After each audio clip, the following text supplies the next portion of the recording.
మన ప్రభు అయిన యేసుక్రీస్తు నామములో మీకందరికీ వందనాములు చెల్లిస్తున్నాం. దేవుని బిడ్డలారా, మరొకసారి ఈ టీవీ పరిచర్య ద్వారా మీ ముందుకు రావడానికి ప్రభు నాకు ఇచ్చిన ఈ మంచి అవకాశమును బట్టి దేవునికి వందనాలు. మీకు కూడా నా హృదయపూర్వక వందనాలు చెల్లిస్తూ ఉన్నాను.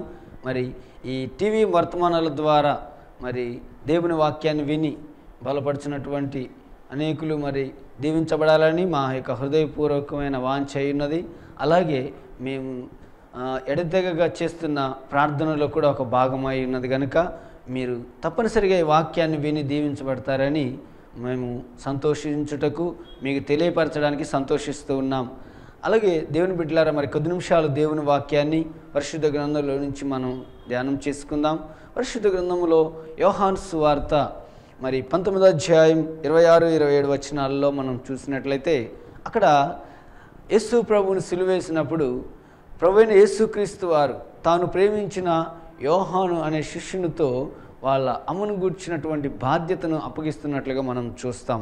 యేసు తన తల్లియు తాను ప్రేమించిన శిష్యుని దగ్గర నిలిచిండుట చూచి, అమ్మా ఇదిగో నీ కుమారుడు అని తన తల్లితో చెప్పినట్లుగా మనం చూస్తాం. దేవుని బిడ్డలారా, దేవుని వాక్యాన్ని మనం జాగ్రత్తగా గమనించినట్లయితే ఇక్కడ ప్రభు అయిన యేసుక్రీస్తు వారు సిలువ వేయబడి మరి ఆ మరణ సమయంలో ఉన్నప్పుడు తనతో చివరి వరకు హత్తుకొని జీవించిన వ్యక్తి ఎవరయ్యా అంటే ఈ యొక్క యోహాను మాత్రమే. మిగతా వారందరూ కూడా యేసుక్రీస్తుకు మరి దూరంగా వెళ్ళిపోయారు. మమ్మల్ని కూడా సిలువేస్తారేమో, మమ్మల్ని కూడా భయపెడతారేమో, మమ్మల్ని కూడా పట్టుకుంటారేమో అని అందరూ దూరంగా వెళ్ళిపోయినారు. ఈ చివరి దినాల్లో కూడా చాలామంది యేసుక్రీస్తు నిమిత్తం, దేవుని వాక్యం నిమిత్తం, సువార్త నిమిత్తం, ప్రార్థన నిమిత్తం, విశ్వాసం నిమిత్తం ఏదైనా శ్రమ వచ్చినప్పుడు, బాధ వచ్చినప్పుడు, కష్టం వచ్చినప్పుడు, నష్టం వచ్చినప్పుడు చాలామంది విశ్వాసంలో నుండి తొలగిపోవడం, దేవుడి నుంచి దూరం అవ్వడం, ప్రార్థన సహవాసానికి దూరం అవడం మనం చూస్తూ ఉన్నాం. అయితే ఇక్కడ మనం గమనించవలసిన ఒక ప్రాముఖ్యమైన విషయం ఏంటంటే, ఇక్కడ యోహాను గారు క్రీస్తును సిలువ వేసిన తర్వాత కూడా అక్కడ మనం ఉన్నట్లుగా చూస్తాం. ఆఖరి వరకు ప్రభు చనిపోయేంత వరకు యోహాను అక్కడ ఉన్నట్లుగా మనం గమనిస్తాం. అంతం వరకు ఉన్నందువలన యేసు ప్రభువుల వారు ఈ యోహాను గారికి ఒక శ్రేష్టమైన ప్రత్యక్షతనిచ్చాడు. అందుకనే మనం సర్వసాధారణంగా ఏమి చెప్పుకోవచ్చు అంటే, ఇదిగో మరణం వరకు నమ్మకముగా ఉండిన వ్యక్తి అని చెప్పుకోవచ్చు. అలా అంత మాత్రమే కాకుండా ఇతను ఒక్కడు మరి క్రీస్తు కొరకు నిలబడిన వ్యక్తిగా మనం చూస్తూ ఉన్నాం. ఈ రోజుల్లో దేవుని బిడ్డలారా, మరి ఈ అంత దినాల్లో, చివరి దినాల్లో, ప్రభు రాకడ సమీపిస్తున్న చివరి దినాల్లో క్రీస్తు కొరకు అంతము వరకు నిలిచి ఉండేవారు ప్రభువుకు కావాలని ప్రభు చూస్తూ ఉన్నాడు. నా ప్రియమైన సహోదరి సహోదరులారా, దేవుని బిడ్డలారా, ప్రభు వాక్యమును వింటున్న దేవుని బిడ్డలారా, మీరు ఎంత కాలం నుండి విశ్వాస జీవితంలో ఉన్నా, క్రైస్తవ జీవితంలో ఉన్నా, అయితే అంతము వరకు ప్రభుతో కూడా నువ్వు ఉండాలని ప్రభు కోరుకుంటున్నాడు. దేవుని వాక్యం నిమిత్తమైన, లేకపోతే ప్రార్థన నిమిత్తం, విశ్వాస నిమిత్తం ఏదైనా శ్రమ వచ్చినప్పుడు నువ్వు దేవునికి దూరంగా వెళుతున్నావేమో ఒకసారి సరి చేసుకోవాలని దేవుని వాక్యాన్ని బట్టి ప్రేమతో మిమ్మల్ని హెచ్చరిస్తూ ఉన్నాను. ప్రియమైన సహోదరి సహోదరులారా, ఈరోజున అనేకులు క్రీస్తు వాక్యం నిమిత్తం చిన్న శోధన కలిగినప్పుడు దేవునికి దూరంగా వెళ్ళిపోతూ ఉన్నారు. అందుకనే పరిశుద్ధ గ్రంథంలో మనం గమనించినప్పుడు ఈ యోహాను గారిని గూర్చినటువంటి ఒక వాక్యమును చూసినప్పుడు, అదే యోహాను సువార్తలో 20వ అధ్యాయం 2వ వచనంలో చూసినప్పుడు ఆయన చూడండి, గనుక ఆమె పరిగెత్తుకొని సీమోను పేతురు యొద్దకును యేసు ప్రేమించిన ఆ మరి యొక్క శిష్యుని యొద్దకును వచ్చి అని అన్న మాట మనం చూస్తాం. అంటే ఇక్కడ యేసు ప్రభు యోహానును ఎక్కువగా ప్రేమించినాడు. దానికి కారణం ఏంటంటే అంతము వరకు యోహాను యేసును ప్రేమించాడు. నా ప్రియమైన దేవుని బిడ్డలారా, దేవుని కొరకు, దేవుని దగ్గరికి, దేవుని ద్వారా ఆశించి అనేకులు శరీర సంబంధమైన స్వస్థత కొరకు, లేకుంటే సమస్యల నుంచి విడుదల కొరకు, ఆర్థికపరమైనటువంటి విడుదల కొరకు అనేకులు ప్రభు దగ్గరికి ఈరోజు వచ్చేవారు కోకొల్లలుగా మనకు కనబడుతున్నారు. కానీ అంతం వరకు నిలబడేటువంటి వారు మనకి చాలా అరుదుగా కనబడుతున్నారు. అందుకే కష్టకాలములో నువ్వు దేవునితో కూడా నడిచిన వ్యక్తివై ఉండాలని దేవుని వాక్యమును బట్టి ప్రేమతో మీకు తెలియపరుస్తున్నాం. ప్రియమైన దేవుని బిడ్డలారా, అందుకనే ఈ దేవుని వాక్యము ద్వారా నీవు యోహాను వలె ఎన్ని పరిస్థితులు ఎదురైనా, ఎలాంటి స్థితిగతుల్లో నువ్వు నడిచినా ఆఖరి వరకు దేవునితో నడవాలని ప్రేమపూర్వకంగా హెచ్చరిస్తూ ఉన్నాను. చూడండి, ఇక్కడ దేవుని వాక్యంలో మనం ఒకసారి గమనించినప్పుడు యోహాను అంతం వరకు క్రీస్తుతో ఉన్నందువలన మరి అతనికి కలిగిన ప్రయోజనం ఏమిటి, అతనికి కలిగిన లాభం ఏమిటి, అతనికి కలిగినటువంటి గొప్ప ఆశీర్వాదం ఏమిటని మనం బైబిల్లో గమనించినప్పుడు ప్రకటన గ్రంథం 1వ అధ్యాయం 1వ వచనంలో మనం ఒకసారి చదువుకున్నప్పుడు, ఇదిగో యోహానుకు కలిగిన ప్రత్యక్షత, ప్రకటన, అంత్య దినములలో కలుగబోవు ప్రత్యక్షత. ఎవరైతే క్రీస్తును, ఎవరైతే ప్రభువును అంతం వరకు ప్రేమించి కష్టకాలములో కూడా ప్రభువును హత్తుకొని ఉంటారో వారికి ఆయన శ్రేష్టమైన సంగతులను బయలుపరుస్తున్నాడని పరిశుద్ధ గ్రంథం సెలవిస్తూ ఉంది. రాజాతి రాజుగా ఆయన రాబోతున్నటువంటి చివరి దినాలను గూర్చినటువంటి ప్రకటన ఈ పద్మాసు దీపములో యోహాను గారు దేవుని ద్వారా నూతనమైన ప్రకటనలు పొందుకున్నాడు.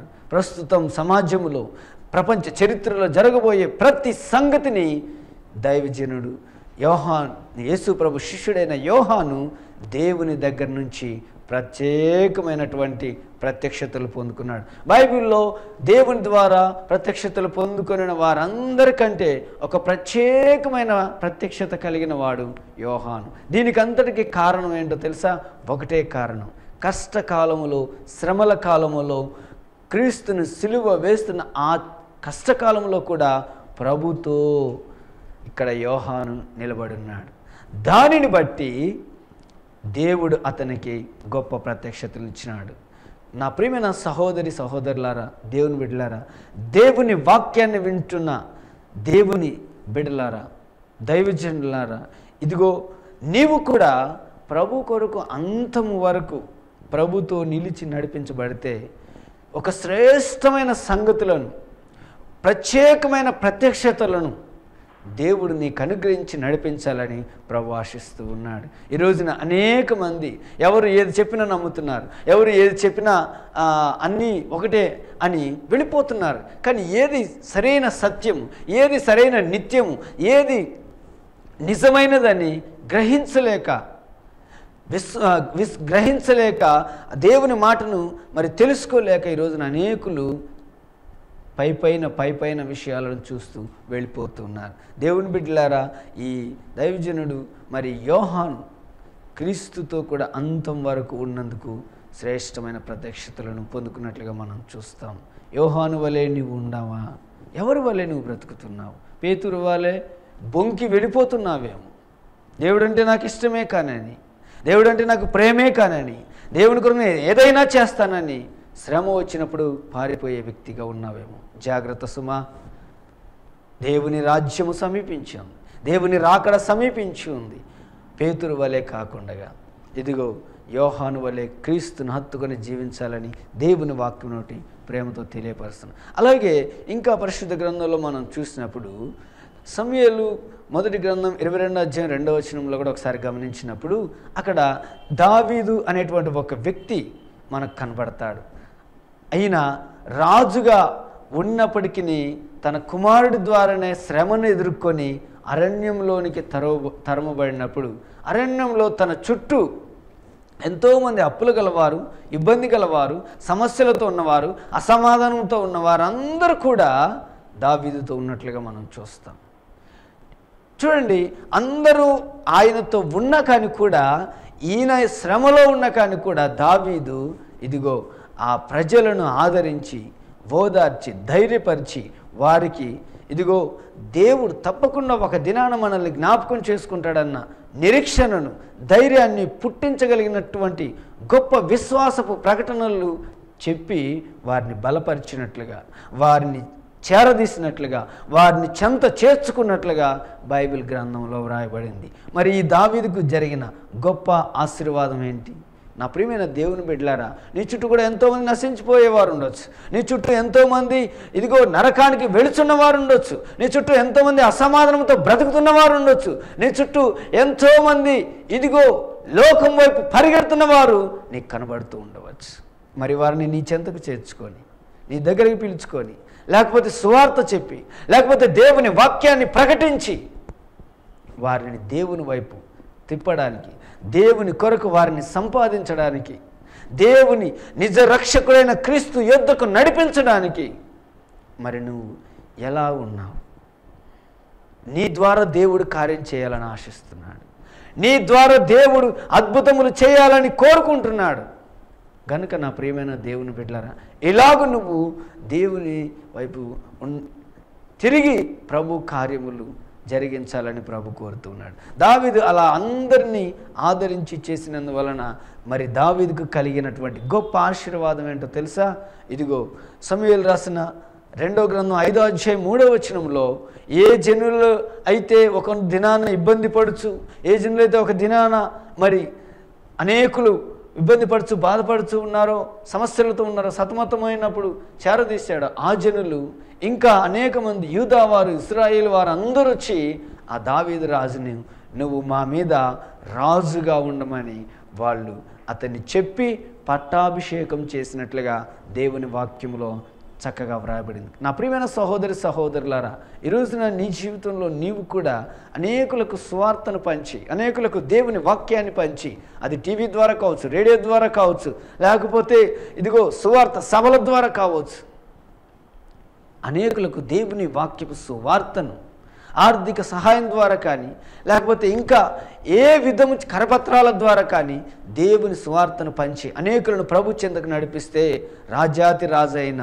దేవాతి దేవుడు పరలోకములో నిన్ను కూడా ఆయన తన రాజ్యానికి పట్టాభిషిక్తులనుగా చేస్తాడని ఇందు మూలముగా దేవుని వాక్యమును బట్టి ప్రకటిస్తున్నాం. ప్రియమైన సహోదరి సహోదరులారా, అందుకనే చూడండి, దావీదు ఒక్కడు ఇశ్రాయేలు జనాంగము కొరకు నిలబడి ఇదిగో శత్రువుల చేతుల్లో నుండి తన ప్రజలను విడిపించినట్లుగా, తన ప్రజలను ఆదరించినట్లుగా, తన ప్రజలను దేవుని వైపు తిప్పినట్లుగా, తన ప్రజలను దేవుని వైపు చూపించి దేవునిలో ఉన్న విశ్వాసాన్ని, ఆశీర్వాదాన్ని రుచి చూపించినట్లుగా మనం చూస్తున్నాం.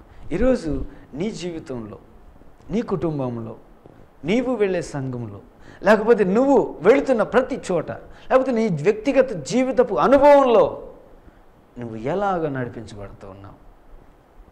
ఒక దినాన దేవుడు నీ జీవితంలో ఇలాంటి రాజాతి రాజుగా ఆయన నిన్ను మెచ్చుకొని బలా నమ్మకమైన మంచి దాసుడు అని చెప్పి నిన్ను హెచ్చించినట్లుగా నీవు ప్రభు కొరకు నీ చుట్టూ నశించిపోతున్న ఆత్మలను రక్షించడానికి, దేవుని చెంతకు తీసుకొని రావడానికి చిన్న ప్రయత్నం చేస్తున్నావా?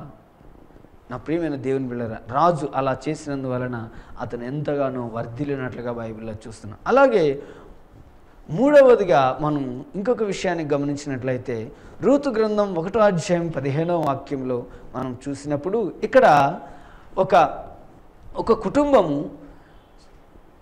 కుటుంబము మరి బెత్లెహేమ్ అనే సమృద్ధి కలిగిన ప్రాంతం నుండి మోయాబు అనే కరువు కలిగిన ప్రాంతంలోనికి వలస వెళ్ళినప్పుడు అక్కడికి వారు వెళ్ళిన తర్వాత అక్కడ కూడా కరువు వచ్చింది.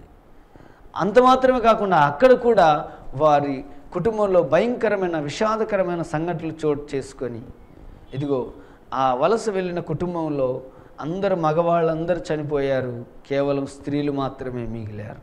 అప్పుడు ఆ స్త్రీలలో ఇంటి యజమానురాలైన నయోమి అనేటువంటి ఆమె, తన ఇద్దరు కోడలైన రూతు, మరి అలాగే ఓర్ప అనే ఇద్దరు కోడళ్ళు, ముగ్గురు మిగిలిపోయినప్పుడు ఆ నయోమి తన ఇద్దరు కోడలను పిలిచి వారితో ఇలాగ చెప్తుంది, నా కుమార్తెలారా, ఇదిగో మీకు మరలా వివాహం చేయడానికి నా దగ్గర కుమారులు లేరు, గనుక మీరు మీ ఇండ్లకు లేకుంటే మీ తల్లిదండ్రుల యొద్దకు వెళ్ళిపోండి అని చెప్పినప్పుడు ఆ ఓర్ప అనేటువంటి ఆమె అత్తను మరి వెంటనే సంతోషముతో ఆమెను ముద్దు పెట్టుకొని వెళ్ళిపోయినట్లుగా మనం చూస్తాం. అంటే తన తల్లిదండ్రుల యొద్దకు వెళ్ళిపోయినట్లుగా మనం చూస్తాం, తన స్వజనుల యొద్దకు వెళ్ళిపోయినట్లుగా మనం చూస్తాం. కానీ ఇక్కడ రూతు మాత్రం అత్తను హత్తుకొని ఉన్నట్లుగా మనం చూస్తాం.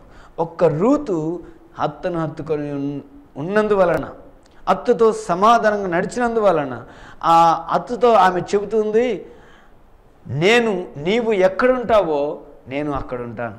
నీ జనమే నా జనం, నీ దేవుడే నా దేవుడు. నువ్వు కష్టపడితే నేను కష్టపడతా, నువ్వు సుఖపడితే నేను సుఖపడతా, నువ్వు శ్రమ పడితే నేను శ్రమ పడతా అని చెప్పి ఆమె ఆ రూతు ఆ యొక్క మరి ఆ నయోమితో హత్తుకొని ఆమె జీవిస్తూ ఉన్నప్పుడు, ఆమె వెళుతూ ఉన్నప్పుడు చూడండి, వారికి ఏ ఆధారం లేకపోయినా ఆమెలో ఉన్న విశ్వాసాన్ని బట్టి, దీనురాలుగా ఉన్నటువంటి తన తగ్గింపు స్వభావపు జీవితాన్ని బట్టి దేవుడు ఆమెను ఆశీర్వదించాడు. అందుకనే రూతు గ్రంథం 1:15 మనం చదువుకున్నప్పుడు రూతు ఇదిగో నయోమి తెలుసుకుంటుంది, రూతు తనతో కూడా రావడానికి ఆమెకు మనస్సు కుదిరినది. ఈ రోజున ఏ కుటుంబాల్లో చూసినా అత్తాకోడళ్ళకు అసలు ఒక క్షణం పడడం లేదు, అత్తాకోడళ్ళకు పొందిక కుదరడం లేదు. ఏమండి, అత్తాకోడళ్ళు తల్లి కూతురులాగా ఉండవలసిన వారు అసలు ఆ కుటుంబంలో భయంకరమైన అసమాధానంతో బ్రతుకుతున్నటువంటి వారు ఈరోజు ఎంతోమందిని మనం చూస్తూ ఉన్నాం. దీనికి తోడుగా సినిమాలలో, సీరియళ్ళల్లో అత్తాకోడళ్ళకు ఉండే వైరాన్ని ఇంత అంతగా చూపించడం లేదు. మీడియా యొక్క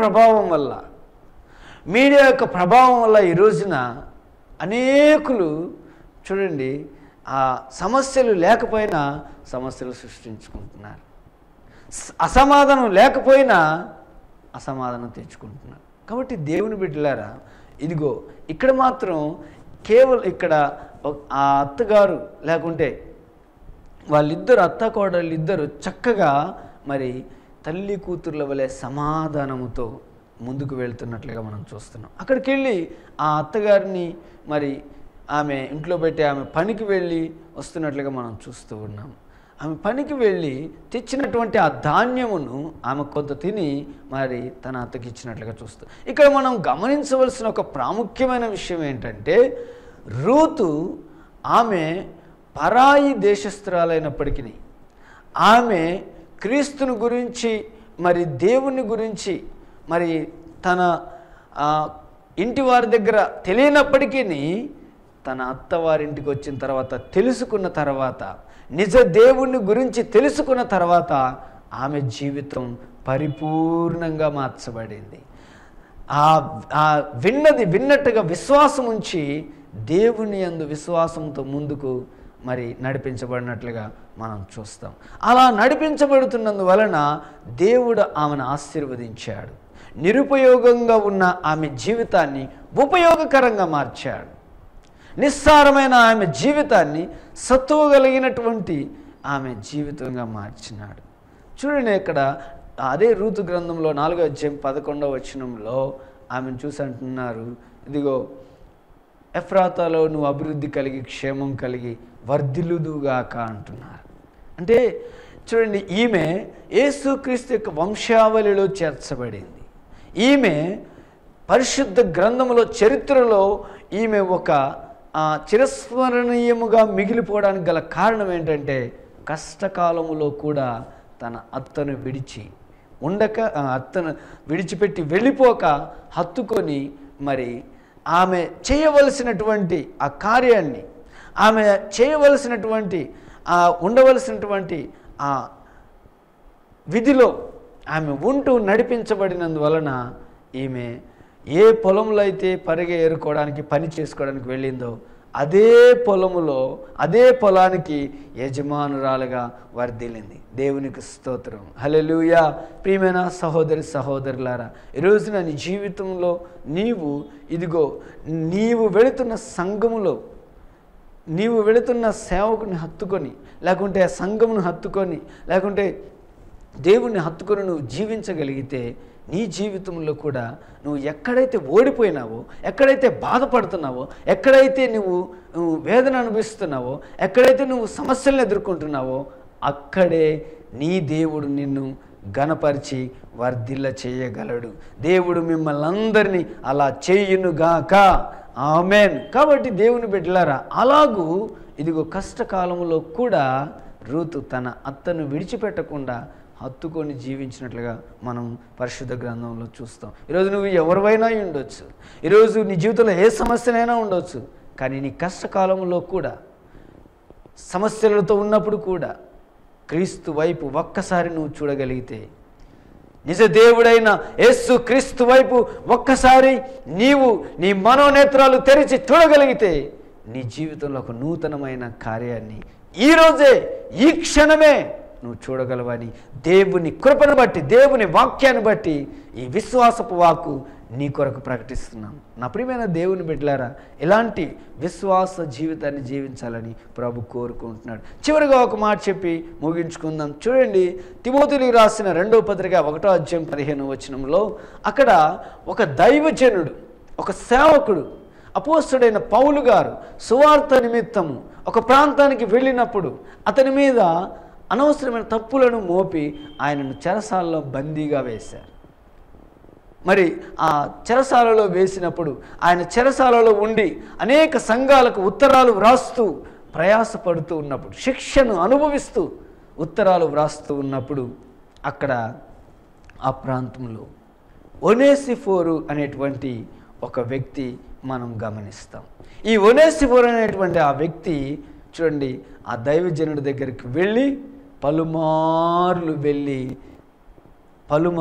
వెళ్ళి ఆదరించినట్లుగా, పరిచారము చేసినట్లుగా, అనేక సందర్భాలలో ఆదరించినట్లుగా, ఆ జైలులో ఉన్న ఆ సేవకుణ్ణి మరి ఆదరించినట్లుగా మనం చూస్తాం. నా ప్రియమైన దేవుని బిడ్డలారా, నేను మనస్ఫూర్తిగా హృదయపూర్వకంగా మీతో నేను చెప్పాలనుకున్న మాట ఏంటంటే, ఏ సేవకుడైనా లేకపోతే ఏ వ్యక్తి అయినా, అతను విశ్వాసి కావచ్చు, అవిశ్వాసి కావచ్చు, అతను సేవకుడు కావచ్చు, విశ్వాసి కావచ్చు, ఎవరైనా కానీ కష్టకాలములో ఉన్నారని నీకు తెలిస్తే, ఇబ్బందుల కాలంలో ఉన్నారని నీకు తెలిస్తే, నీకు చేతనైనంత మటుకు నువ్వు వారికి వెళ్ళి ఉపచారము చేయి, ఉపకారము చేయి, మేలు చేయి, సహాయం చేయి. అప్పుడు దేవుడు నిన్ను ఆశీర్వదిస్తాడు. మరి ఈ ఒనేసిఫోరు అపోస్తలుడైన పౌలు గారికి చేసినటువంటి ఆ పరిచర్య, ఆ ఉపకారం వల్ల అతనికి కలిగిన ప్రయోజనం ఏంటో తెలుసా? దైవజనుడు స్పష్టంగా చెప్తున్నాడు, నిజమైన ఉపచారము ఈ ఒనేసిఫోరు ఇంటి వారు నాకు చేశారు, వారి పేర్లన్నీ జీవ గ్రంథంలో వ్రాయబడునుగా. కానీ స్పష్టంగా దైవజనుడు చెప్తున్నాడు. ఈరోజు నీ జీవితంలో కూడా నువ్వు నిజంగా క్రీస్తు నామమును బట్టి, యేసు నామమును బట్టి నువ్వు అనేకులకు చేసే ఉపకారమును బట్టి నీ పేరు జీవగ్రంథంలో రాయబడుతుంది. నీ పేరు జీవగ్రంథంలో లిఖించబడి ఇదిగో దేవుని రాజ్యానికి హక్కుదారుడుగా మార్చబడతాం. కనుక నా ప్రియమైన దేవుని బిడ్డలారా, ఇదిగో పౌలును కష్టకాలములో ఉన్నప్పుడు ఈ ఒనేసిఫోరు ఎలాగైతే ఆదరించారో, నీవు కూడా నీ చుట్టూ ఉన్న వారందరికీ కనీసం నీకు చేతనైనంత మటుకు నువ్వు సహాయం చేయగలిగితే దేవుడు నిన్ను బహుగా ఆశీర్వదిస్తాడు. అందుకని ఈ వాక్య భాగములన్నీ 4 మరి మాటలుగా నేను మీకు అందించాను. మొట్టమొదటిది, యేసును కష్టకాలంలో హత్తుకొని జీవించిన యోహాను ఒక్కడు. అలాగే రెండవది, కష్టకాలములో ఉన్నప్పటికీ కూడా ఇతరులకు సహాయం చేసిన దావీదు ఒక్కడే. అలాగే కష్టకాలంలో కూడా తన హత్తుతో మరి హత్తుకొని జీవించి బ్రతికినటువంటి సహోదరి రూతు, మరి ఆమె కూడా ఒకతే. కానీ చరిత్రలో నిలబడిపోయేటువంటి గొప్ప కృపను దేవుని ద్వారా పొందుకుంది. చివరిగా జీవ గ్రంథములో లిఖించబడినటువంటి ఒక గొప్ప సందేశం ఈ ఒనేసిఫోరు పొందుకున్నాడు. ఆ దైవజనుడు ఆశీర్వదిస్తున్నాడు. ఇలాంటి దీవెన, ఆశీర్వాదం నీవు పొందవాలని దేవుని వాక్యమును బట్టి ఇదిగో దైవజనుడిగా నేను కోరుకుంటూ, మీ అందరి క్షేమమును కోరుతూ, ప్రార్థన చేస్తూ మరి ఈ మాటలు ముగిస్తున్నాను. మీలో ఎవరికైనా ప్రార్థన అవసరతలు ఉంటే దయచేసి స్క్రీన్ మీద కనబడుతున్న ఈ ఫోన్ నెంబర్కి సంప్రదించి ఫోన్ చేయండి. మీకోసం మేము తప్పకుండా ప్రార్థన చేస్తాం. మీ ఏ అవసరతలు ఉన్నా, ఏ అక్కర్లు ఉన్నా, ఎలాంటి పరిస్థితుల్లో అయినా సరే మీరు దయచేసి మాకు ఫోన్ చేసి తెలియపరచగలరని హృదయపూర్వకంగా కోరుకుంటూ ఈ మాటలు ముగిస్తున్నాను. ప్రార్థన చేసుకుందాం. ప్రేమగల తండ్రి, పరిశుద్ధుడా, మహోన్నతుడా, నీకు స్తోత్రం. ఈ సమయంలో దేవా, ఇంతవరకు నీ మాటలు విన్నటువంటి మరి నీ బిడ్డలందరిని బట్టి ప్రార్థిస్తూ స్తుతిస్తూ ఉన్నాం.